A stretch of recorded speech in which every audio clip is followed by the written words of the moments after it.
И сега, за да си направя още един опит, значи в тази кофа сложих 5 бръмбърчета,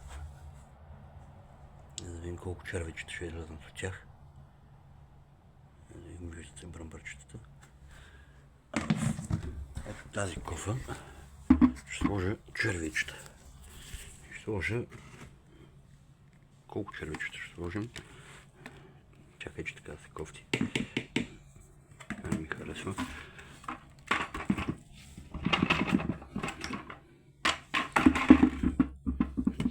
Ще хвана така.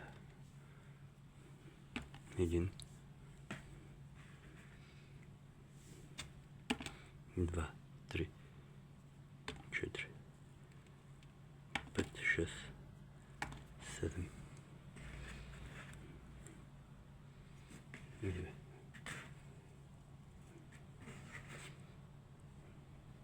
Къде?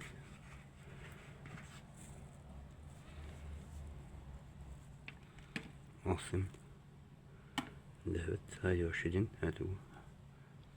Ето е. 10. 1, 2, 3, 4, 5, 6, 7, 8, 9, 10 червичета слагам. Това е торта, реално погледното.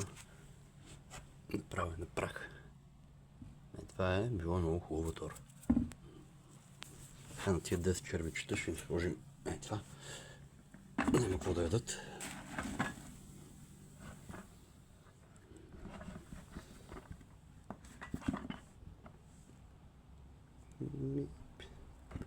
Предостатъчно има по-лесно да ги пресея. И пак ще видим след месец какво се случва. Тук си имаме черви, много черви.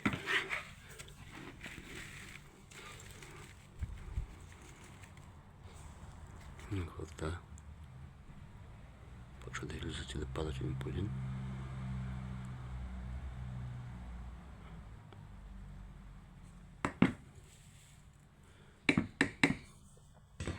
Тук си имаме черви, тук имаме експеримент с 10 червия, тук си имаме тор, тук си имаме пресят материал и тук си имаме 5 бръмбърчета, които чакаме да направят поколение. Толкова. Много че му да кажа нещо. Чао и лек ден.